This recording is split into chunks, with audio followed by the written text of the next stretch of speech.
মাৰ বয়স ৬২ বছৰ আৰু মায়ে এই বয়সতো বিহু নাচিব এৰা নাই হয়নে মা বহুত ভাল কথা মানুহে সদায় এক্টিভ থাকিব লাগে মা আমাৰ যে ৭টা বিহু আমি ৭ দিন পালো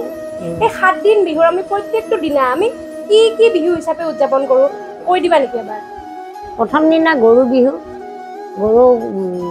তেনেকৈ বেঙেনা তাৰপিছত জাতিলাও এনেকুৱা ধৰণৰ কিছুমান বস্তু দি গৰু হালধি দি গৰুক কি বুলি কয় গাত ছটিয়াই আৰু নদীত নি গা ধুৱাই মাহ হালধি দি গা ধুৱাই আৰু গধূলি আৰু ঘূৰাই লৈ আহে নতুন কি বুলি কয় পঘা দি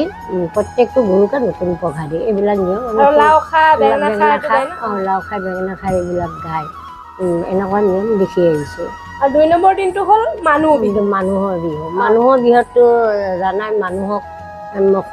সৰুৱে ডাঙৰক সেৱা কৰে আৰু ডাঙৰে সৰুক কাপোৰ দিয়ে আৰু সৰুৱেও ডাঙৰক কাপোৰ দিয়ে বয়সস্থবিলাকক ধুতি গেঞ্জি দিয়ে আৰু অলপ আমাৰ নিচিনা মানুহবিলাকক মেখেলা চাদৰ দিয়ে এনেকৈ নাতি এনেকৈ প্ৰত্যেকক দিয়া দিয়ে কৰে সেৱা সৎকাৰ কৰে সেৱাটোৱে মেইন আৰু মা বিহুৰ তৃতীয় দিনটো কি বুলি কওঁ আমি গোসাঁই বিহু বুলি কওঁ সেইদিনা গোসাঁইক আমি সকলোৱে নৈবেদ্য এখন আগবঢ়াই ধূপকাঠি দিয়ে আৰু আগত আমি এখন গোসাঁই কাপোৰ হিচাপে বস্ত্ৰ গোসাঁই চৰণত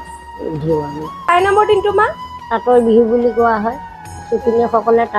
তাঁতৰ পূজা কৰে চাকি বন্তি জ্বলাই এখন নৈবেদ্য আগবঢ়ায় তাঁতৰ বিহু হিচাপে ৫ নম্বৰ দিনটো নাঙলৰ বিহু বুলি কোৱা হয় নাঙলবিলাকো ঠিক তেনেধৰণে চাকি বন্তি জ্বলাই নাঙলকেইটা আগত থৈ তাৰে আগত নৈবেদ্য আগবঢ়ায় ঘৰৰ সকলোৱে শ্ৰদ্ধাৰে সেৱা যিহেতু নাঙলেৰে খেতি কৰি আমি খাই জীয়াই আছোঁ সেইটো সেই হিচাপে নাঙলকো প্ৰত্যেক ঘৰে যাৰ ঘৰত খেতি আছে প্ৰত্যেকে নাঙল পূজা কৰে নথকা ঘৰতো সেইদিনা ঘৰত এগছ বেলেগ ধৰণে চাকি দিয়ে নাঙল বিহু হিচাপে আৰু মা ৬ নম্বৰ দিনটো চেনাই আৰু জীয়ৰী বিহু বুলি কোৱা হয় চেনাই বিহু চেনাই হ'লে সৰু ল'ৰা ছোৱালীবিলাকে কোনোবা বিয়াত হেৰি কৰি আছে সেই ল'ৰাই ছোৱালীৰ ওচৰলৈ আহে ছোৱালীয়ে ল'ৰাক কিবা গামোচা দিয়ে ল'ৰাই ছোৱালীক দিয়ে আৰু জীয়ৰী বিহু বিয়া দিয়া ছোৱালীবিলাক মাকৰ ঘৰলৈ আহে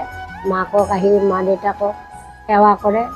জোঁৱায়েক আহে লগত আৰু মাকহঁতেও সেইদিনা বিহু হিচাপে তেওঁলোকক আনন্দ দিবলৈ চেষ্টা কৰে আৰু একেবাৰে শেষৰ দিনটোক আমি কি বুলি জানো মা চেৰা বিহু বুলি আমি জানো চেৰা বিহু মানে আটাইকেইদিনা বহুত আনন্দ কৰা যায় শেষৰ দিনা এনে আমাৰ আপাৰ অসমত আমি মহিলাসকলে লগ হৈ ছোৱালীবোৰ যেতিয়া ঘৰলৈ কালিলৈ পিছদিনা যাব তেতিয়া চববোৰ লগ হৈ আমি কিন্তু লগ হৈ কিনে মানুহে ঘৰতে হওক বা বাহিৰতে হওক আমি বিহু মাৰিছিলোঁ মই সেই বুলিহে জানো তাতকৈ বেলেগ নহয় খুব বিহু মাৰিছিলোঁ যি যেনেকৈ পাৰে বুঢ়া তেৰা য'ত যিমান আছে লাখুটি চাখুটি লৈ আমি চব লগ হৈ বিহু মাৰিছিলোঁ সেইটো আনন্দহে মই অনুভৱ কৰিছিলোঁ সেইটোৱে জানো আৰু এয়াই হ'ল আমাৰ অসমবাসীৰ মৰমৰ বহাগ বিহু আপোনালোক সকলোলৈ বহাগ বিহুৰ বহুত শুভেচ্ছা যাচিলোঁ